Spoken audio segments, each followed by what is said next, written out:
فأعوذ بالله من الشيطان الرجيم بسم الله الرحمن الرحيم بئس ما اشتروا به أنفسهم أن يكفروا بما أنزل الله بغيا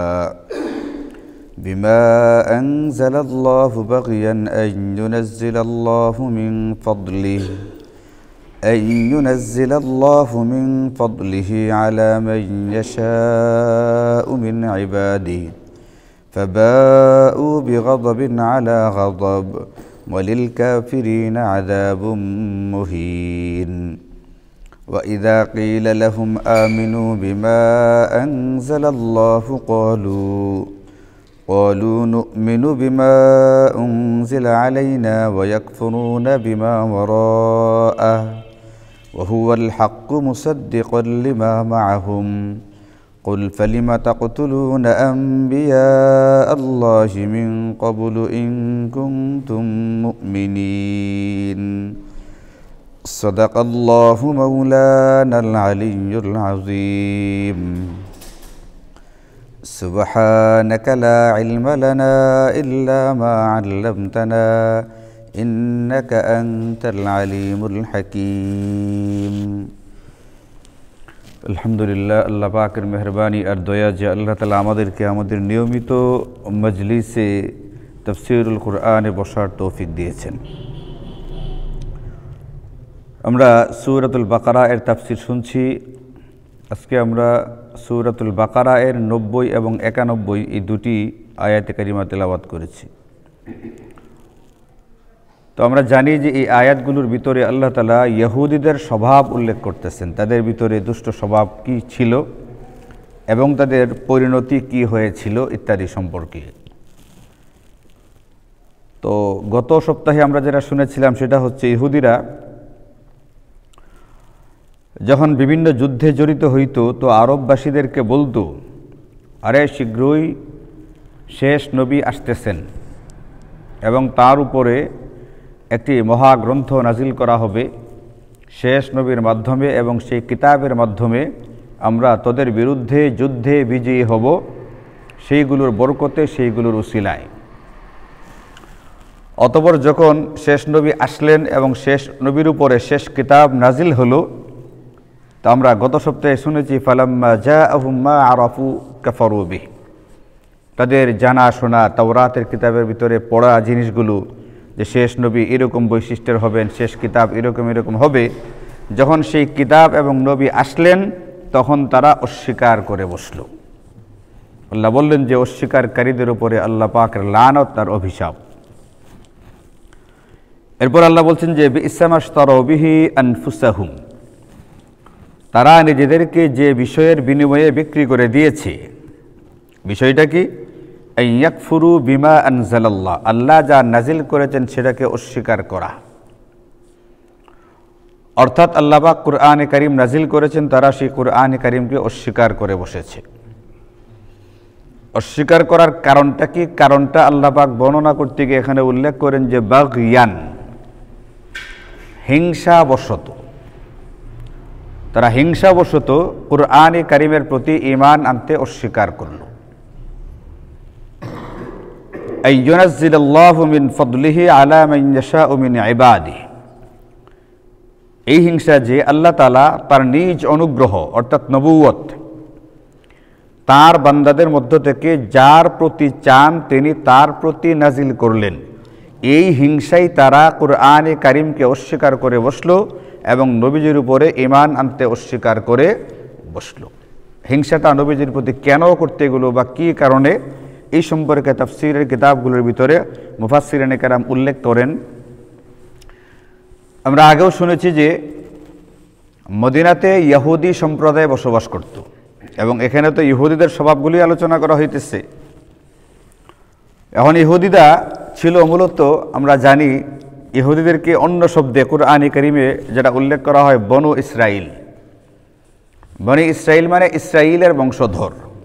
ইসরাইল কি এটা আপনাদেরকে আমি আগেও বলেছি। ইসরাইল কার নাম আপনাদের মনে আছে?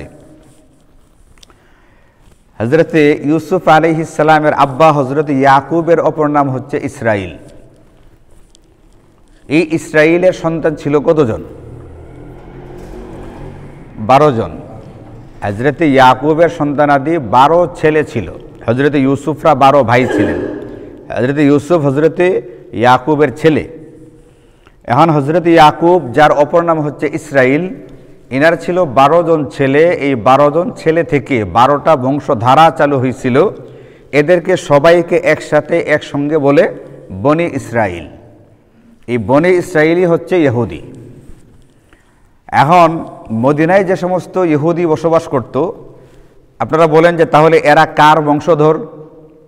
হজরতে ইয়াকুব আলাইহিস সালামের বংশধর। এরা সবাই হজরত ইয়াকুবের বংশধর। এই হিসেবে এদেরকে বলা হয়ে থাকে বনি ইসরাইল। আর হজরতে ইয়াকুবের আব্বার নাম হচ্ছে হজরতে ইসহাক, আর হজরতে ইসহাকের আব্বার নাম হচ্ছে হজরতে ইব্রাহিম আলাইহিস সালাম। এখন হজরতে ইব্রাহিমের এক ছেলে, তার নাম ইসহাক। ইসহাকের ছেলে হজরত ইয়াকুব, এবং ইয়াকুবের 12 ছেলে। এখান থেকে বনি ইসরাইলের বিরাট এই যে গোষ্ঠী তৈরি হলো। হজরতে ইব্রাহিমের আরেকজন ছেলে ছিল, তার নাম কি? হজরতে ইসমাইল। ওনার সম্পর্কে তো আমাদের জানাই আছে, অনেক বিখ্যাত একজন নবী রাসূল। তার অনেক প্রসিদ্ধ ঘটনা, কুরবানির ঘটনা, যেটা আমরা গত শুক্রবারেও একটা প্রসঙ্গে আলোচনা করেছিলাম। এখন হজরতে ইসমাইল আর হজরতে ইসহাক এনারা আপন 2 ভাই। খেয়াল করবেন জিনিসটা। হজরতে ইব্রাহিমের 2 ছেলে, হজরতে ইসমাইল আর হজরতে ইসহাক, এনারা আপন 2 ভাই। হজরতে ইসহাকের ছেলে হচ্ছেন হজরতে ইয়াকুব। হজরতে ইয়াকুবের 12 জন ছেলে ইউসুফ সহকারে, ইনারা 12 জন থেকে তারপরে বনি ইসরাইলের বিরাট গোষ্ঠী তৈরি হয়েছে। এখন এতদিন যে আল্লাহ তাআলা পৃথিবীতে নবী আর রাসূল পাঠিয়েছেন, বিশেষ করে হজরতে মুসা আলাইহিস সালামের পরে প্রায় 4000 নবী আর রাসূল দুনিয়াতে এসেছেন। ইনারা সবাই এসেছেন এই বনি ইসরাইলে, মানে হজরতে ইয়াকুবের বংশধরদের মধ্যে। আর হজরতে ইয়াকুব হচ্ছেন হজরতে ইসহাকের ছেলে। এর মানে ইনারা সব হজরতে ইসহাকের সিলসিলাতে এতদিন নবী আর রাসূল হয়েছেন।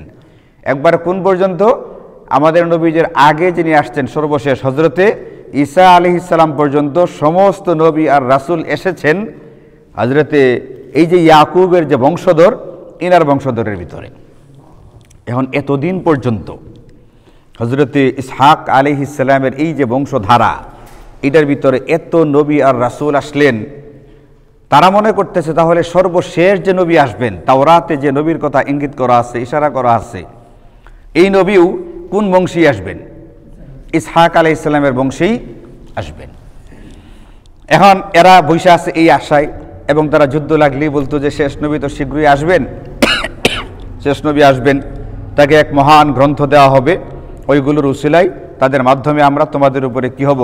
বিজয়ী হব, ইত্যাদি বলা বলি করতে থাকলো। অন্যদিকে আরবে মক্কা মদিনায় ইহুদি ছাড়া যে আরবরা বসবাস করত, যারা আরববাসী, ইনারা আবার ছিলেন হজরতে ইসমাইলের বংশধর। আপনারা জানেন এই ঘটনা। আল্লাহ তাআলা হজরত ইব্রাহিম আলাইহিস সালামকে পরীক্ষা করতে গিয়ে তিনি তার স্ত্রী এবং তার সন্তান ছোট্ট ইসমাইলকে বলছিলেন কোথায় রেখে আসতে? মক্কায় রেখে আসতে। তখন কিন্তু সেখানে কোনো বিওয়াদিন গায়রি যি জারআইন, সেখানে কোনো গাছ ছিল না, কোনো পানি ছিল না, কোনো মানুষজন ছিল না, কোনো এখানে বসতি ছিল না। এমন একটা নির্জন, এরকমভাবে আপনার গাছপালা বিহীন এমন একটা শূন্য প্রান্তরে রেখে আসলেন। এটা আল্লাহ পাকের পক্ষ থেকে হজরতে ইব্রাহিমকে একটা পরীক্ষা করা হয়েছিল। পরবর্তীতে হজরতে ইব্রাহিম যখন রেখে চলে আসলেন, আপনারা জানেন সেই বিখ্যাত ঘটনা, হজরতে ইসমাইল যখন পানির পিপাসায় কান্না করতেছিলেন, তা হজরতে হাজেরা, তার যিনি আম্মা, তিনি একবার দৌড়ে সাফা পর্বত পর্যন্ত যান, দেখেন কোনো মানুষ পান কিনা, পানি পান কিনা। আরেকবার দৌড়ে কোথায় যাচ্ছিলেন? মারোয়াতে। একবার মারোয়াতে, একবার সাফাতে, সাফা থেকে মারোয়া, এই যে দৌড়াদৌড়ি করতেছিলেন, এই জিনিসটাকে কিন্তু আল্লাহ পাকের খুব পছন্দ হয়েছিল, এবং তিনি সেটাকে হজের একটা গুরুত্বপূর্ণ আমল বানিয়ে দিয়েছেন। হজের ভিতরে এটা কিন্তু ওয়াজিব একটা আমল, একেবারে খুব সাধারণ আমল, এটা করতেই হবে। এটা উমরা করতে গেলে, হজ করতে গেলে এটা করতেই হয়। এই যে হজরত ইসমাইল এবং তার আম্মাকে হজরত ইব্রাহিম কোথায় রেখে আসছিলেন? এই যে আরবে রেখে আসছিলেন। এখান থেকে পরবর্তীতে সাধারণ আরববাসী যারা আছে, বনি ইসরাইল বাদ দিয়া, ইহুদি বাদ দিয়া, এই আরববাসীরা হচ্ছে কার বংশধর? হজরতে ইসমাইল আলাইহিস সালামের বংশধর। তাইলে আমরা এটা পাইলাম যে মদিনাতে যারা আহলে কিতাব, যারা ইহুদি, ইনারা হচ্ছে হজরতে ইসহাকের বংশধর, আর অন্যান্য আরববাসী যারা তারা হচ্ছেন হজরতে ইসমাইলের বংশধর। এতদিন পর্যন্ত নবী আর রাসূল আসছে কোন সিলসিলায়? হজরতে ইসহাক আলাইহিস সালামের বংশধারায়। এই জন্য তারা আশা করতেছিল নবুয়তের সিলসিলা যেহেতু আমাদের এখানে চলতেছে, শেষ নবুয়তটাও আমাদের মধ্য থেকে কাউকে দেওয়া হবে। কিন্তু আল্লাহ পাক দিয়ে দিয়েছেন কাকে? হজরতে ইসমাইল আলাইহিস সালামের বংশধর আমাদের নবীজি মুহাম্মদুর রাসূলুল্লাহ সাল্লাল্লাহু আলাইহি ওয়াসাল্লামকে। ইনি হচ্ছেন আবার কি? হজরত ইসমাইল আলাইহিস সালামের, আমাদের নবীজি কিন্তু কোন বংশধারায়? হজরত ইসমাইল আলাইহিস সালামের বংশধারায়। এখন ইহুদিরা হজরত ইসহাকের বংশধর আর আরববাসীরা হজরত ইসমাইলের বংশধর, সেই হিসেবে তারা পরস্পরের চাচাতো ভাই। ইনাদের পূর্বপুরুষ হজরতে ইসহাক, ইনাদের পূর্বপুরুষ হজরতে ইসমাইল। এখন তারা যখন দেখলো যে এই যে শেষ নবুয়ত, যেটা বিরাট সম্মান এবং মর্যাদার একটা বিষয়, এটা চলে গেছে আমাদের চাচাতো ভাইদের এখানে, তখন তারা হিংসা করতে শুরু করলো। এবং তারা আগে থেকে যে নবীকে জানতো, যে কিতাবকে জানতো, তাওরাতের ভিতরে ছিল, এই নবী এবং এই কিতাবকে অস্বীকার করে বসলো বাগিয়ান, শুধুমাত্র হিংসা বশত। এটা আল্লাহ এখানে বলছেন, তারা যে অস্বীকার করলো আল্লাহ পাকের নাজিলকৃত এই মহাগ্রন্থ কুরআনুল কারীমকে, এটা কি অস্বীকার করার কারণ হচ্ছে বাগিয়ান, তারা হিংসা করলো। হিংসাটা কি? যে আইয়ুনাজ্জিলাল্লাহু মিন ফাদলিহি আলা মান ইয়াশা, আল্লাহ পাক কেন তার অনুগ্রহ অর্থাৎ নবুয়তকে নাজিল করতে গেলেন এমন এক ব্যক্তির উপরে, মিন ইবাদিহি, তার বান্দাদের মধ্য থেকে, যাকে তিনি চান। আচ্ছা, নবুয়ত কাকে দিবেন? এটা কি আমার ইচ্ছা মতো চলবে না আল্লাহ পাকের ইচ্ছা মতো চলবে? এটা তো আল্লাহ পাকের ইচ্ছা মতো চলবে। এখানে হিংসা করার কোনো কি নেই, সুযোগ বা অবকাশ আমাদের জন্য রাখা হয় নাই। কিন্তু হজরত ইসহাকের এই বংশধর যারা, বনে ইসরাইল যারা, তারা এই হিংসাটা করে কেন নবুয়তের এই সিলসিলা হঠাৎ করে শেষ মুহূর্তে কোথায় চলে গেল? বনে ইসমাইলে চলে গেল, মানে আমাদের নবীজির উপরে আসলো। এটা তারা বিরাট হিংসা করতে শুরু করলো। এতটাই হিংসা করতে শুরু করলো যে শেষ পর্যন্ত না নবীজির উপরে ঈমান আনলো, না কুরআনে কারীমকে বিশ্বাস করলো। অথচ তারা জানতো যে শেষ নবী আসতেছেন, শেষ কিতাব। কেমনে বোঝা গেছে জানতো? কারণ আগের আয়াতে কিন্তু গেছে, ওয়াকানু মিন ক্বাবলু ইস্তাফতিহুনা আলাল্লাযীনা কাফারু, তারা ইতোপূর্বে কাফেরদের বিরুদ্ধে বিজয় কামনা করত। কার উসিলা দিয়া? শেষ নবী এবং শেষ কিতাবের উসিলায়, যে খুব শীঘ্রই আসতেছে, এইগুলোর উসিলায় শীঘ্রই আমরা তোদেরকে পরাজিত করব, কাফেরদেরকে তারা বলতো, ইহুদিরা। তো তারা জানতো সব কিছু। জানার পরেও যখন নবীজি আসলেন, এই কিতাব আসলো, শুধুমাত্র হিংসাবশত নবীজিকে অস্বীকার করলো, কোরআনকেও অস্বীকার করলো। এখন এই যে তারা জেনে শুনে যে অস্বীকার করলো, এই যে তারা বারবার এই কথাটা বলতো যে শেষ নবী আসবেন, শেষ কিতাব আসবে, আমরা তোদের উপরে বিজয়ী হব, এটা শুনতে শুনতে যারা সাধারণ আরববাসী যারা মূর্তি পূজা করত, তারা তো বিষয়টা শুনে ফেলছে, শুনছে না? শোনার পরে তারাও চিন্তা করতে লাগলো, শেষ নবী একজন আসবেন, শেষ কিতাব একটা কিন্তু আসবে, এটা আমাদের খেয়াল রাখতে হবে কখন কোন দিক থেকে আসতেছে। তাহলে কিন্তু আমাদের জন্য কি হবে? এটা আমরা যদি আগে ঈমান আনতে পারি, তার দলে যেতে পারি, তাহলে কিন্তু আমাদের জন্য সুবিধা হবে, এটা সেটা। তো যখন সর্বশেষ নবী আসলেন, কিতাব আসলো, তখন সাধারণ যারা আরববাসী, বিশেষ করে মদিনার যারা ছিলেন, যাদেরকে আমরা কি নামে চিনি? আনসারি। এক শব্দে কি বলি আমরা? আনসারি বলি। আনসারিরা কিন্তু মক্কাতে গিয়া নবীজি হিজরত করে মদিনায় আসার আগে হজের মৌসুমে 2 বছর, এটাকে বলে আকাবায়ে উলা, আকাবায়ে সানিয়া, গোপন বৈঠক হয়েছে নবীজির সাথে। ওই বৈঠকে তারা সিদ্ধান্ত নিছে যে হুজুর, আপনি হিজরত করে মক্কা থেকে মদিনায় আসেন, আমরা আপনাকে সাহায্য করব, এবং আমাদেরকে না মেরে আপনাকে কেউ টোকা দিতে পারবে না। তারা আগে ঈমান নিয়ে আসছে, কারণ তারা এটা শুনতে শুনতে তারাও জেনে গেছিল যে শেষ নবী আসতেছেন, শেষ কিতাব খুব শীঘ্রই আসতেছে। এখন ইহুদিরা যে জানতো, এর কিছু ঘটনা তাফসীরের কিতাবগুলোর ভিতরে আছে। যেমন আমরা জানি, আমাদের উম্মাহাতুল মুমিনিন যারা নবীদের স্ত্রীগণ যারা, তাদের ভিতরে একজনের নাম হচ্ছে হজরতে সফিয়া রাদিয়াল্লাহু আনহা, সফিয়া বিনতে হুয়াই। তা হজরতে সফিয়া রাদিয়াল্লাহু আনহা নবীদের 11 জন স্ত্রীর মধ্যে একজন স্ত্রী। তিনি ছিলেন ইহুদি বংশের।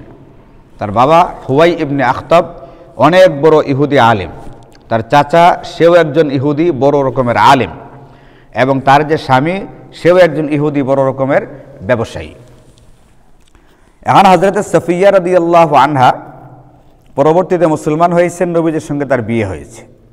তখন তিনি এই ঘটনার বর্ণনা করেন, যখন নবীজি হিজরত করে মক্কা থেকে কোথায় আসলেন, মদিনায় আসলেন, তখন ইনি কি সেই তাওরাতে বর্ণিত শেষ নবী কিনা এটা যাচাই বাছাই করবার জন্য তার আব্বা হুয়াই ইবনে আখতাব এবং তার ভাই মানে হযরত সফিয়ার চাচা, এই দুই ভাই মিলে নবীজির কাছে গেছে পরীক্ষা করার জন্য। এনারা তো তাওরাতের আলেম, নবীজির বিবরণ এবং লক্ষণগুলো কি কি হবে সবগুলো তাওরাতে কি আছে বলে দেওয়া ছিল। হযরত সফিয়া বলেন, এনারা দুজন নবীজির কাছে যাওয়ার পরে নবীজির সঙ্গে বসে দীর্ঘক্ষণ কথাবার্তা বলেছেন। কথাবার্তা বলার পরে বাড়িতে ফেরত আসছেন। ফেরত আসার পরে তারা দুই ভাই গল্প করে আর আমি শুনি। দুই ভাইয়ের ভিতরে চাচা জিজ্ঞেস করতেছে তার আব্বাকে, হযরত সফিয়ার আব্বাকে, আচ্ছা ভাইজান, আমরা যে গেলাম আপনি কি বুঝলেন, আপনার কি মনে হইতেছে তাওরাতের বিবরণ অনুযায়ী শেষ নবী ইনি কি শেষ নবী কিনা? তিনি বলেন যে কোনো সন্দেহ নেই, ইনিই সেই শেষ নবী। এখন চাচা আবার জিজ্ঞেস করে, ভাইজান আপনি নিশ্চিত তো? তখন হযরত সফিয়ার আব্বা বলেন, নিশ্চিত, এর মধ্যে কোনো সন্দেহ নেই, ইনিই শেষ নবী। তাহলে এখন কি করব আমরা? তো হযরতে সফিয়ার চাচা তিনি বলতেছেন তার বড় ভাইকে, যতদিন দেহে প্রাণ আছে ততদিন তার বিরুদ্ধাচরণ করেই যাব। আল্লাহ ইয়াযুবিল্লাহ। কেন? কারণ তিনি যদি সত্যি নবী হয়ে থাকেন তাহলে তিনি আর কোন বংশধারায় আসেন নাই। নবীজির পরিচয় তো আবার সবাই জানতো মক্কায়, তিনি কোন বংশধারা, তিনি কুরাইশ বংশের, তার দাদা হচ্ছেন হযরতে আব্দুল মুত্তালিব, এগুলো সবার জানা আছে না। এখন নবীজির আব্বা আব্দুল্লাহ, হযরতে আব্দুল্লাহ হয়তো কম বয়সে মারা গেছিলেন, তার দাদা তো বিখ্যাত ব্যক্তি ছিলেন আরবের, হযরতে আব্দুল মুত্তালিব অনেক বিখ্যাত ব্যক্তি ছিলেন। তো আব্দুল মুত্তালিবের যে বংশ হযরতে ইসমাইলের বংশধারা, এটাও আবার সবার কি ছিল? জানা ছিল। এখন এটাও নিশ্চিত হলো তিনি ইসমাইল বংশধারার মানুষ, আবার এটাও নিশ্চিত হয়ে গেল তিনিই সেই শেষ নবী যার কথা কোথায় বর্ণিত আছে? তাওরাতের মধ্যে বর্ণিত আছে। এখন ইহুদিরা সিদ্ধান্ত নিল তাদের দেহে যতদিন প্রাণ আছে ততদিন নবীদের কি করা যাবে? বিরুদ্ধাচরণ। এদিকে আরববাসীরা তারা ইহুদিদের কাছ থেকে শুনতে শুনতে নবীজিকে বিশ্বাস করে ফেলেছে। নবীজির সঙ্গে গোপনে বৈঠক করলো, বৈঠকের তারা আগে ভাগে মুসলমান হলো। আল্লাহ পাক তাদেরকে ঈমানের মতো মহাদৌলত দিলেন। গোটা দুনিয়ার মানুষ এখন আনসারীদের নাম মুখে উচ্চারণ করলেই ভক্তিতে, শ্রদ্ধায়, ভালোবাসায় মানুষের দিল গদগদ হয়ে ওঠে। তাদের নাম শুনলেই রাদিয়াল্লাহু আনহুম এই শব্দগুলো উচ্চারণ করে। তাদেরকে দিয়ে আমাদের বিভিন্ন ক্ষেত্রে উদাহরণ দেওয়া হয়। দ্বীনের ক্ষেত্রে আমাদের নুসরত করা দরকার, সাহায্য করা দরকার, যেমনটা কারা করেছিলেন আনসারী সাহাবীরা। ওই যে তাবলীগে আমাদের সাথীরা দেখছেন না, জোহরের পরে প্রথম দিন যে বয়ান করে হিজরত নুসরতের বয়ান, এখানে কিন্তু আনসারী সাহাবীদের ফজিলত বর্ণনা করে যে আপনারা যদি মহল্লাবাসীরা যদি আমাদেরকে একটু সহযোগিতা করেন, গাশত করান, আমাদেরকে আমলে যদি আমাদের সাথে একটু বসেন, আল্লাহ পাক আপনাদেরকে ইনশাআল্লাহ আনসারীদের মতো কি দিবে? ফজিলত দিবে। এই সেই আনসারী। আনসার শব্দের অর্থই হলো সাহায্যকারী, সহায়তাকারী। তো মদিনার সাহাবীরা কি করলেন? সাহায্য করলেন, সহায়তা করলেন, আগে ভাগে মুসলমান হইলেন এবং তারা আল্লাহ পাকের রহমতের বিরাট সৌভাগ্যের অধিকারী হয়ে গেলেন। এই জন্য আল্লাহ পাক তার অনুগ্রহে, তার নবুয়ত তার পক্ষ থেকে দেওয়া, এটা কাকে দিবেন না দিবেন সম্পূর্ণ এটা আল্লাহ পাকের ইচ্ছা। এখানে আমি আপনি দখল দেওয়ার কেউ না, দখল দিলে কোনো লাভও হবে না। এই জন্য দখল দেওয়াটা উচিত না, বরং হিংসা করার দ্বারা, যেমনটা ইহুদিরা নবীজির প্রতি হিংসা করে ঈমানের মতো মহা দৌলত থেকে কি হয়ে গেল? বঞ্চিত হয়ে গেল। নবীজি সাল্লাল্লাহু আলাইহি ওয়াসাল্লাম হাদিসে পাকের মধ্যে ইরশাদ করেন, ইয়াকা ওয়াল হাসাদা, এই হিংসা থেকে দূরে থাকো, হিংসা করতে যাবা না। ফাইনাল হাসাদা ইয়াকুলুল হাসানাত, হিংসা হিংসুকের নেকিগুলো এমনভাবে ধ্বংস করে, হিংসা যে হিংসা করতে থাকে হিংসুকের সওয়াবগুলোকে এমনভাবে ধ্বংস করে, কামা তাকুলুন নারুল হাতাব, যেমন নাকি আগুন শুকনা লাকড়িকে পোড়াইয়া ভস্ম করে ফেলে। এই জন্য হিংসা অত্যন্ত মারাত্মক রকমের একটা গুনাহ। নবীজি এখান থেকে সাবধান করেছেন, সতর্ক করেছেন, ওয়ালা তাহাসাদু। অন্য হাদিসে বলেন তোমরা একে অপরের প্রতি কী করতে যেও না? হিংসা করতে। এটা আল্লাহ পাক যাকে যেটা দেওয়ার, এটা সম্পূর্ণই আল্লাহ পাকের ইচ্ছা। তার ইচ্ছার মধ্যে আমাদের দখলদারি করার, দখল আন্দাজ দেওয়ার কোনো কি নেই, সুযোগ নেই। এটা সম্পূর্ণই তার নিজস্ব ব্যাপার। নবুয়তের মতো একটা মহা বিষয়, এটা তো আল্লাহ পাক যাকে তাকে দিবেন না। এটা কি যাকে তাকে দিবেন? এটা আল্লাহ পাক চিন্তা করে, যাচাই করে, বাছাই করে তিনি তার মনোনীত ব্যক্তিকে দিবেন। এটাই সাধারণ কথা। এখানে আমি আপনি কথা বলার, নাক গলাবার কোনো অধিকার রাখি না। এই জন্য হিংসা থেকে আমাদেরকে একেবারে সম্পূর্ণরূপে দূরে থাকতে হবে। আধ্যাত্মিক লাইনে যারা, তাসাব্বুফের লাইনে যারা কাজ করেন, পীর মাশায়েখরা এবং আমাদের সকলেরই কিন্তু দিল এবং কলব যেটা, এটাকে সাফ করা জরুরি। শারীরিক অসুখ বিসুখ হলে এটার চিকিৎসা করা সুন্নত, এটা চিকিৎসা করা ফরজ না ওয়াজিব না। কিন্তু আমরা জন্মগতভাবে আত্মার যে রোগগুলোর ভিতরে আক্রান্ত, আমাদের হৃদয় কতগুলো রোগে আক্রান্ত, এই রোগগুলো থেকে আমাদের চিকিৎসা করা, চিকিৎসা নেওয়া, এটা কিন্তু আমাদের প্রত্যেকের উপরে আলাদা আলাদা করে ফরজ। এটাকে বলে ফরজে আইন। যে রোগগুলো থেকে চিকিৎসা করতে হয়, রোগগুলোর একটা নাম হচ্ছে হাসাদ বা হিংসা। এই হিংসা আমাদের দিলের ভিতরে থাকে, এটাকে চিকিৎসা করে এটা দূর করতে হবে। আমার নিজেকে বোঝাতে হবে যে না, আল্লাহ পাকের দেওয়া কোনো নেয়ামতের প্রতি আমার কোনো রকমের হিংসা করলে চলবে না। আল্লাহ পাক যাকে যা ইচ্ছা সেটা তিনি দিয়ে থাকেন, দিতে পারেন। এখানে অন্য কারো কোনো কিছু বলার বা নাক গলাবার সুযোগ নেই। এই জন্য নবীজি বলেছেন হিংসা থেকে দূরে থাকো, পরস্পরে হিংসা করো না ইত্যাদি। কোরআনে কারিমে আল্লাহ শিখিয়েছেন যে হিংসুক যখন হিংসা করতে থাকে, এটা সে নিজে তো আগুনে পুড়তে থাকে, কিন্তু যার প্রতি হিংসা করা হয় তাকেও কিন্তু অনেকটা ক্ষতি করে ফেলে। এই জন্য যদি কেউ মনে করে যে আমার প্রতি হিংসা করা হচ্ছে, তাহলে তার বেশি বেশি ওই যে সূরাতুল ফালাকের আমলটা করবে, ওমিন শাররি হাসিদিন ইযা হাসাদ। আল্লাহ, আমি আপনার কাছে আশ্রয় চাই হিংসাকারী থেকে, যখন সে নাকি আমার প্রতি কি করতে থাকে, হিংসা করতে থাকে। এখন আপনি এখানে একটা প্রশ্ন করতে পারেন, এইটা হযরতে সফিয়া এর আব্বা এবং চাচা, তাদের পরস্পরের দুজনের কথাবার্তা এটা বোঝা গেল তারা দুজন এটা বিশ্বাস করেন, তারা এটা বুঝতে পারলেন যে ইনি শেষ নবী, সত্য নবী। যখন জিলে দিলে জানা হইল এটা ইনি সেই শেষ নবী, তাহলে এটা তার প্রতি যখন বিশ্বাস করলেন তারা, তাহলে তারা কি ইমানদার হয়ে গেছেন না? মুফাসসিরিনে কেরাম বলছেন যে শুধু দিলে দিলে অবগতি লাভ করার নাম ঈমান না। আল্লাহ যে আল্লাহ, এটা কি ইবলিস শয়তানে জানতো না? জানতো না। তা তো জানা ছিল, তো সে কি মুমিন? শুধু শুধু দিলে দিলে জানা হইয়া যাওয়ার দ্বারাই কি হবে না, একজন ব্যক্তি মুমিন মুসলমান হবে না। তাসদীক বিল কলব, এটা অন্তরে বিশ্বাস করতে হবে, এবং ইকরার বিল লিসান, মুখে সেটাকে স্বীকার করতে হবে, এবং আমল বিল আরকান, আমার জাহিরি অবস্থার মাধ্যমে সেটাকে বুঝাইতেও হবে যে আমি আল্লাহকে কি করে বিশ্বাস। ইবলিস তো আল্লাহর কথাই মানে না, সরাসরি অস্বীকার করে বসছে। অথচ এই লোক জানে যে আল্লাহ আল্লাহ, আল্লাহ যে আল্লাহ, এরা সে জানে না? জানে না। তার প্রমাণ কি? আল্লাহ যখন বললেন তুই জান্নাত থেকে বের হয়ে যা, তাকে বহিষ্কার করে দেওয়া হলো, তোকে থাকতে দেওয়া হবে না, তখন সে আল্লাহর কাছে গেছে, আল্লাহ তাহলে আপনি আমার জিনিস দেন। বলে কি চাস তুই? যে আপনি আমাকে কিয়ামত পর্যন্ত হায়াত দেন। আচ্ছা, কিয়ামত পর্যন্ত একজন ব্যক্তিকে হায়াত দিতে পারে একমাত্র কে? এই জন্য ইবলিস দোয়াটা কার কাছে করছে? আল্লাহর কাছেই করছে, অন্য কারো কাছে বলে না। সে নিজস্ব চেষ্টাই কিন্তু কিয়ামত পর্যন্ত কি হবে না, বাঁচবে, এটা না। সে জানে যে আল্লাহই সত্যিকারের আল্লাহ, এই জন্য এটা দিতে পারলে একমাত্র কে পারবেন। এই জন্য সে তৎক্ষণাৎ কার কাছে চাইছে? আল্লাহ পাকের কাছে চাইছে। তো ইবলিসের তো জানা আছে আল্লাহ যে আল্লাহ, তাই বলে কি সে মুমিন? এই জন্য শুধুমাত্র দিলে দিলে জানার দ্বারাই একজন ব্যক্তি কি হবে না, মুমিন হতে পারবে না। এরকম জানা মক্কার অনেকের জানা ছিল, আবু তালেবের জানা ছিল। তিনি এটা বলছেনও, ভাতিজা আমি জানি তোমার এই ধর্ম সত্য ধর্ম, তুমি শেষ নবী, কিন্তু আমি যদি এখন ঈমান আনতে যাই, আমাকে মক্কার কাফেররা বলবে যে আবু তালেব শেষ বয়সে ভাতিজার ধর্ম গ্রহণ করছে, ভয় পাইছে।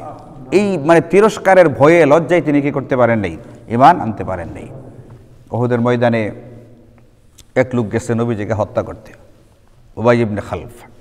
সে একটা ঘোড়াকে দৈনিক এক সা পরিমাণ খেজুর, মানে 3.5 সের খেজুর বলছি, কি বলে এটাকে, এই যে ছোটো ছোটো যেটা, ওই যে পায়েসটা এসে দিয়ে যেটা আর কি, কিশমিশ যেটা। আচ্ছা বলেন 3.5 কেজি কিশমিশের দাম কত বর্তমানে আমাদের নেত্রকোনা মার্কেটে? কত আছে এটা প্রতি কেজি, কত জানা আছে কারো? এটা কি বলেন, আপনারা কেউ কিশমিশ খান না নাকি? হ্যাঁ, 50 গ্রামের দামটা বের করলে তো 1 কেজিটা বের করা যাবে। 50 গ্রামের দাম কত? হ্যাঁ, কেজি 3.5 কেজি কিশমিশ খাওয়াইছে একটা ঘোড়াকে, শুধুমাত্র এই নিয়তে এটার উপরে চৈরা সে নবীজিকে হত্যা করবে। নাউজুবিল্লাহ। আমাদের দেশে কোনো ব্যক্তি আছে তার কুরবানির সময় বিক্রি করবে, 60 দৈনিক 3.5 কেজি কিশমিশ খাওয়াবে। 3.5 কেজির দাম কত হবে? 1 কেজি 2,000 টাকা হলে 7,000 টাকা। হ্যাঁ, আচ্ছা একটু কম বেশ হতে পারে, একটু কম বেশ ধরলাম আমরা, 6-7 হাজার টাকার মতো হবে। এই তো এই পরিমাণ যদি খেজুর কিশমিশ বলেন কে খাওয়াতে পারবে? সে এই নিয়তে খাওয়াইছে, নবীজিকে এটা করবে। তো উহুদের ময়দানে যখন একবার নবীজি আহত হইলেন, বেশ কিছু সাহাবী শহীদ হয়ে গেলেন, তখন ওই লোকে ঘোড়ায় চড়ে আসতেছে নবীজিকে মারার জন্য। কত বড় সাহস! তো সাহাবায়ে কেরাম যারা একবার নবীদের কাছে ছিলেন, এনারা 2-4 জন উঠে দাঁড়াইছেন তাকে ফিরাবার জন্য। সে যেহেতু হামলা করতে আসতেছে, তাকে দূর থেকে আটকানোর জন্য নবীজি বললেন যে আসতে দাও, আসুক। যখন কাছাকাছি আসছে, তখন নবীজি একজনের একটা বর্ষা হাতে নিয়ে নিক্ষেপ করছেন তার দিকে। হালকা একটু খালি লাগছে, হালকা, ইন্দা ঢুকে ওইন্দা বের হয়ে গেছে, এরকম হালকা একটু লাগছে। কিন্তু সে এত জোরে চিৎকার করতেছিল মাঠে, বড় বড় নেতারা হতভম্ব হয়ে গেছে। আরে তুমি একটা এত বড় নেতা, তুমি যদি এইভাবে চিৎকার চেঁচামেচি করো, অন্যরা তো ভয় পেয়ে যাবো, একটু লাগছে খালি, হালকা একটু কাটছে। সে বলতেছে এমন ব্যথা করতেছে, এমন যন্ত্রণা হইতেছে, আমি যদি এই যন্ত্রণা তোমাদের সবার মাঝে ভাগ করে দিই, তোমরা সবাই মারা যায় বাধা। এই লোকে বলতো আর কি, যে তুমি নবীজিকে মারার জন্য এত প্রস্তুতি কেন নিচ্ছ? তো সে এটা বলছিল যে, কারণ আমি শুনছি মুহাম্মদ আমাকে হত্যা করবে সাল্লাল্লাহু আলাইহি ওয়াসাল্লাম, এই জন্য আমি মুহাম্মদকে হত্যা না করা পর্যন্ত আমার শান্তি নেই। কারণ তিনি যেহেতু বলছেন, তিনি অবশ্যই আমারে কি করে ছাড়বেন, হত্যা করে ছাড়বেন। কারণ নবীজি যে তাকে হত্যা করবেন বলছেন এবং তাকে হত্যা করেই ছাড়বেন, এটা সে বিশ্বাস করছে না? বিশ্বাস করছে বইলেই তো সে কি করতে চাইতেছে, নবীজিকে মেরে ফেলতে চাইতেছে। নবীজি না মানলে তার কি নেই, শান্তি নেই। সে জানতো তিনি সত্য নবী, জানার কারণে এই লোক কি মুসলমান হয়ে গেছে গা? এই লোক মুসলমান হয়নি। এরকম ভুরি ভুরি নজির পাওয়া যায়। মক্কার অনেক কাফের এটা জানতো যে নবীজি শেষ নবী, সত্য নবী, যেমনটা এখানকার ইহুদিরা জানতো। ইহুদিরা জানতো না, এটা জানতো ইহুদিরা, কিন্তু তারা কি জানার কারণে খালি কি হয়ে গেছে, মুসলমান হয়ে গেছে? মুসলমান হয়নি। শুধুমাত্র এটাকে বলে মারিফাতে কলবি, শুধুমাত্র অন্তরে অন্তরে অবগতি লাভ করার দ্বারাই একজন ব্যক্তি কি হয়ে যায় না, মুসলমান হয়ে যায় না। তার জন্য অন্তরে বিশ্বাস করতে হবে, মুখে স্বীকার করতে হবে, কাজের মাধ্যমে বুঝিয়ে দিতে হবে। এই জন্য এই প্রশ্ন করার সুযোগ নেই তারা মুমিন মুসলমান হয়ে গেছে, না, তারা মুমিন মুসলমান হয় নাই। বরং হিংসার যে অপরাধ বা গুনাহটা, এখান থেকে আমরা বুঝতে পারি এইটা হিংসার অপরাধ বা গুনাহটা এতটাই মারাত্মক আর এতটাই ভয়াবহ যে কোনো ব্যক্তি যদি হিংসা করতে থাকে তাহলে ঈমানের মতো মহা দৌলত থেকে বঞ্চিত হয়ে যেতে পারে। হিংসার কারণে হাদিস তো বললাম যে নবীজি বলছেন, শুকনা খের বন, যেটা বন, শুকনা বনকে যেমন আগুন কি করে ফেলে, পোড়ায় ফেলে, হিংসা করলে স্বভাবগুলো এরকম নষ্ট হয়ে যায়, ওইটা তো আছেই। আপনি এখানকার ঘটনা যদি লক্ষ্য করেন তাহলে ইহুদিরা এখানে ঈমান আনতে পারে নাই। আনতে না পারার কারণটা কি? হিংসা। এই হিংসার কারণে ঈমানের মতো মহাদৌলত থেকে তারা কি হয়েছে, বঞ্চিত হয়েছে। এই জন্যে আমাদেরকে অতি অবশ্যই গুরুত্ব দিয়া সতর্কতার সাথে হিংসা নামক জিনিসটা থেকে দূরে থাকতে হবে। ফাবাউ বিগাদাবিন আলা গাদাব, আল্লাহ বলেন এই কারণে তারা উপর্যুপরি ক্রোধ বা গুসা, আল্লাহ পাকের রাগ, ক্রোধ আর গুসা নিয়ে তারা ফেরত গেল। একটা না, একাধিক ক্রোধের কারণ নিয়ে তারা ফিরে গেল। বলে আল্লাহ পাক তাদের উপরে এতটা ক্রোধান্বিত, এতটা রাগান্বিত কেন হলেন? একটা কারণ হচ্ছে তারা নবীজি সাল্লাল্লাহু আলাইহি ওয়াসাল্লামের প্রতি এবং কুরআনে কারীমের প্রতি ঈমান আনতে কি করেছে, অস্বীকার। অথচ ঈমানের মৌলিক যে 6টা জিনিস তার ভিতরে এই 2টাও আছে, আমানতু বিল্লাহি ওয়া মালাইকাতিহি ওয়া, এই যে কুতুবিহি, কিতাবটা হচ্ছে কুরআনে কারীম, এরকমভাবে ওয়া রুসুলিহি, এই যে আমাদের নবীজি, এই যে কিতাব অস্বীকার করলো, রাসূলকে অস্বীকার করলো।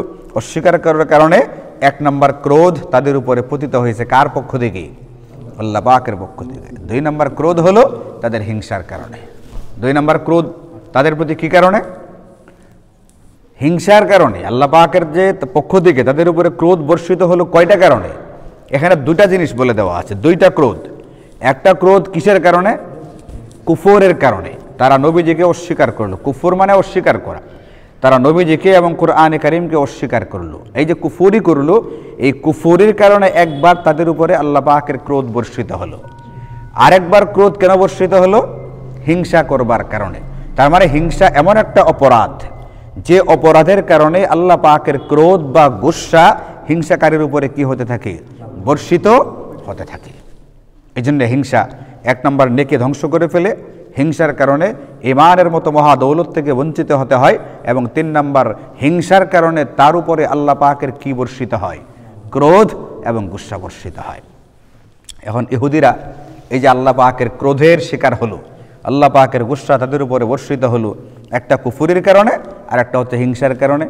একটা বলছেন কেউ কেউ এই যে নতুন করে হজরতে রসুল করিম সাল্লাল্লাহু আলাইহি ওয়াসাল্লামকে অস্বীকার করলো, কোরআনকে অস্বীকার করলো, এই কারণে একবার তাদের উপরে ক্রোধ, আর দ্বিতীয় কারণটা হচ্ছে পূর্ব থেকেই তারা ক্রোধের পাত্র ছিল, কারণ তারা হজরত জাকারিয়া হজরত ইয়াহইয়াকে হত্যা করেছিল, তারা হজরত ঈসা আলাইহিস সালামের উপরে ঈমান আনতে অস্বীকার করেছিল, ইত্যাদি কারণেও তারা আগের থেকেই আল্লাহ পাকের ক্রোধের মধ্যেই আছে।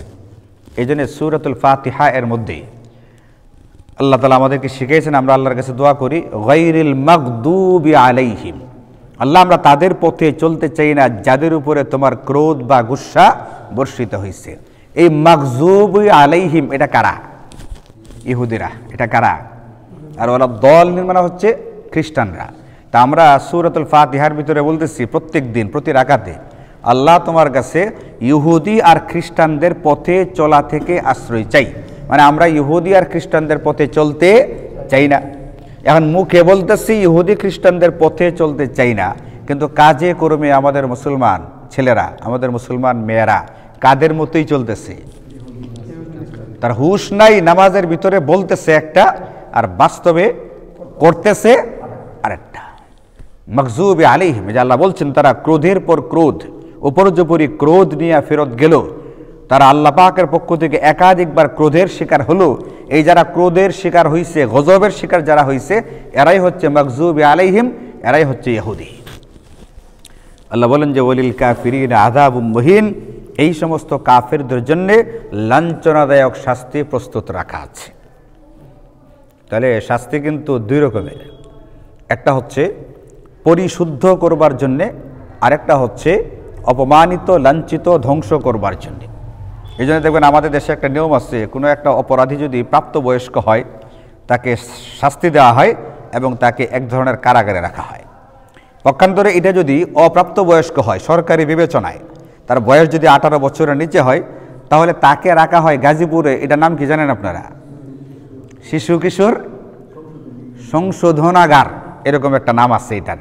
মানে তাদেরকে এখানে সংশোধন করা হবে, তাদেরটা মূলত শাস্তি না, তাদেরকে মূলত পরিশুদ্ধ করা হবে, কারণ সে বুঝতে পারে নাই, ছোট বাচ্চা, এই জন্য তাকে এটা শাস্তি বলা হবে না, বলা হবে তাকে কি করা হচ্ছে? পরিশুদ্ধ করা হচ্ছে। এখানে আল্লাহ বলছেন কাফেরদের জন্য এমন শাস্তি যে শাস্তিটা হবে লাঞ্ছনাদায়ক। এর মানে যে সমস্ত মুমিন মুসলমান গুনাহ করবার কারণে শাস্তির শিকার হবে, তাদের শাস্তিটা মূলত কি কারণে না, তাদেরকে লাঞ্ছিত অপমানিত করবার জন্য দেওয়া হবে না, বরং তাদেরকে পরিশুদ্ধ করবার জন্য আল্লাহ কি দিবেন? শাস্তি দিবেন। এক সময় যখন মুসলমানরা পরিশুদ্ধ হবে গুনাহ থেকে, তখন তাদেরকে কোথায় নিয়ে আসা হবে? জান্নাতে নিয়ে আসা হবে। এটা শুনেন নাই আপনারা? যখন গুনাহ থেকে যখন সে পরিশুদ্ধ হয়ে যাবে, তখন তাকে জান্নাতে নিয়ে, নাহলে হায়াতের ভিতরে তাকে ডুব দেওয়ানো হবে, ওখানে ডুব দেবে, চেহারা একবার কি হয়ে যাবে? সুন্দর ঝকঝকে হয়ে যাবে, নুরানি হবে, তাকে জান্নাত দেওয়া হবে। আমার একটা কাপড়ের ভিতরে ময়লা লাগছে, আমি এই কাপড়টাকে সাবান দিয়ে ডলতেছি, এটাকে জোরে জোরে পাকার ভিতরে খসতেছি, এই যে কাপড়টাকে যে আমি আশ্রাইতেছি, এটা তো এক রকমের শাস্তি দেওয়া হয়। কাপড়টা এক রকমের এক মুচড়ানো হইতেছে, খসা হইতেছে না?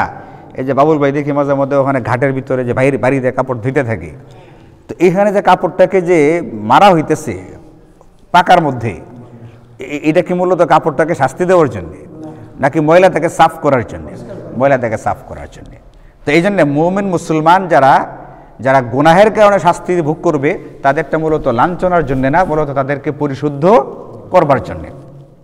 পক্ষান্তরে আমরা যে টয়লেট পেপার ব্যবহার করি, এটাকে তো আমরা নিক্ষেপ করি, নিক্ষিপ্ত একটা নোংরা জায়গার ভিতরে, এটাকে পরিশুদ্ধ করার জন্য নিক্ষেপ করি, নাকি ওই যে ময়লার বালতির ভিতরে ফেলা হয়, ড্রেনের ভিতরে ফেলা হয়? মূলত এটা আমার কাছে কোনো সম্মানের জিনিস না, বরং এটা লাঞ্ছনার জিনিস, এটা একটা নোংরা বাজে জিনিস, এটাকে একবারে ফেলে দেওয়া হয়েছে। তো কাফের যারা হবে এদেরকে লাঞ্ছিত হিসাবে জাহান্নামে নিক্ষেপ করা হবে। আল্লাহ তাআলা আমাদের সকলকে জাহান্নাম থেকে হেফাজত করুন। আর মুমিন মুসলমান যারা আছে তাদের তো গুনাহ করা উচিত না, তার পরেও যদি কিছু গুনাহ হয়েই যায়, আল্লাহ পাক তাদেরকে পরিশুদ্ধ করবেন এবং পবিত্র করে কোথায় নিয়ে আসবেন? জান্নাতে নিয়ে আসবেন। তো আজকে আমরা একটি আয়াতে কারিমার তাফসির করতে পারলাম আর কি, শুধু 90 নম্বর আয়াত, যদিও দুটো আয়াতে কারিমা তেলাওয়াত করেছিলাম। এতটুকুর ভিতরে আমাদের শিক্ষণীয় বিষয় যেগুলো আছে তার ভিতরে 1 নম্বর হচ্ছে এইটা, আমি আমার নিজের জান মালকে যে ব্যয় করব, এমন কোনো কিছুর বিনিময়ে যেন ব্যয় না করি যেটাকে আল্লাহ পাক নিজেই বিইসামা অতি নিকৃষ্ট বলেছেন। এটা হচ্ছে কুফরি করা। আমার জানমাল যেন কখনোই কোনো গুনাহের কাজে ব্যয় না হয়, এটা খেয়াল রাখতে হবে। আমার সময়, আমার সম্পদ, আমার জানমাল মানে আমার সময় এবং সম্পদ কখনোই কোনোভাবেই কোনো গুনাহের কাজে যেন ব্যয় না হয়, এটা আল্লাহ পাক 1 নম্বর আমাদেরকে বলছেন। যদি কেউ এমনটা করে তাহলে আল্লাহ বলছেন তার এই কাজটা কতই না বিইসামা মানে নিকৃষ্ট। 2 নম্বর যে শিক্ষণীয় বিষয় সেটা হচ্ছে বাগিয়ান, হিংসা করার যে ব্যাপার, অতি অবশ্যই আমাদেরকে হিংসা থেকে দূরে রাখতে হবে। কখনোই কারো প্রতি কোনোভাবেই হিংসা করা যাবে না। 3 নম্বর হচ্ছে আল্লাহ পাকের কোনো কর্মের মধ্যে অবশ্যই আমাদের দখলদারি করা যাবে না। আল্লাহ যা ইচ্ছা তা করতে পারেন, আমার কর্তব্য হচ্ছে এটাকে কি করে নেওয়া, মেনে নেওয়া। কখনোই সেটার ভিতরে এই কথা বলা যাবে না তাকে কেন দেওয়া হলো, আমাকে কেন দেওয়া হলো না, বনি ইসমাইলে কেন নবুয়ত আসলো, বনি ইসহাকে কেন আসতো না, এই জাতীয় প্রশ্ন করার অধিকার কার নেই, আমাদের কারো নেই। আল্লাহ পাক যাকে ইচ্ছা তাকে দিয়ে থাকেন, এটা আল্লাহর ইচ্ছা। 3 নম্বর হচ্ছে যারা মাগজুবে আলাইহিম, যারা আল্লাহ পাকের ক্রোধের শিকার ইহুদি, অবশ্যই এদের স্বভাব থেকে আমাদের নিজেদেরকে হেফাজত করতে হবে। তাদের স্বভাব যেন আমাদের ভিতরে, তাদের স্বভাব যদি এখনও কোনো ব্যক্তির ভিতরে আসে তাহলে তাদের উপরে যেরকম গজব বা গুস্সা বর্ষিত হয়েছে এর উপরও কি হবে, সেই গজব বা গুস্সা বর্ষিত হবে। এই জন্য তাদের স্বভাবগুলো অবশ্যই আমাদের এড়িয়ে চলতে হবে, সেগুলো যেন কখনোই আমাদের মধ্যে না আসে। এবং 5 নম্বর শিক্ষণীয় বিষয় হচ্ছে এটা, আমরা মুমিন মুসলমান সেই হিসাবে মৃত্যুবরণ করতে চাই, গুনাহ থেকে বাঁচতে চাই, তারপরেও যদি গুনাহ হয়ে যায় এটা আমাদের জন্য আনন্দের বিষয় যে মুসলমানকে যে শাস্তিটা দেওয়া হবে এটা কিসের জন্য না, তাকে অপমানিত লাঞ্ছিত করার জন্য নয়, বরং তাকে পরিশুদ্ধ করবার জন্য। আল্লাহ তাআলা আমাদেরকে বুঝার এবং মানার তৌফিক দান করুন। এখানে এই বিষয়টাও আমাদের মাথায় রাখতে হবে, একজন অপরাধী, একজন পাপী, পাপ করবার কারণে আল্লাহ তাকে শাস্তি দিচ্ছেন, কিন্তু তারপরেও কিন্তু তাকে লাঞ্ছিত করতেছেন না, তাকে অপমান করতেছেন না। এই জন্য আমরা কোনো মুমিন মুসলমানকে কখনোই অপমানিত লাঞ্ছিত করার চেষ্টা না করি। একজন মুমিনের সম্মান, এটার হেফাজত করা অনেক বেশি জরুরি। মুমিনকে যেরকম শারীরিকভাবে আঘাত করা যায় না, মুমিনের সম্পদ যেরকম দখল করা যায় না, মুমিনের মান সম্মানকেও কি করা যায় না, আঘাত করা যাবে না। ওয়া আখিরু দাওয়ানা আনিল হামদুলিল্লাহি রাব্বিল আলামিন।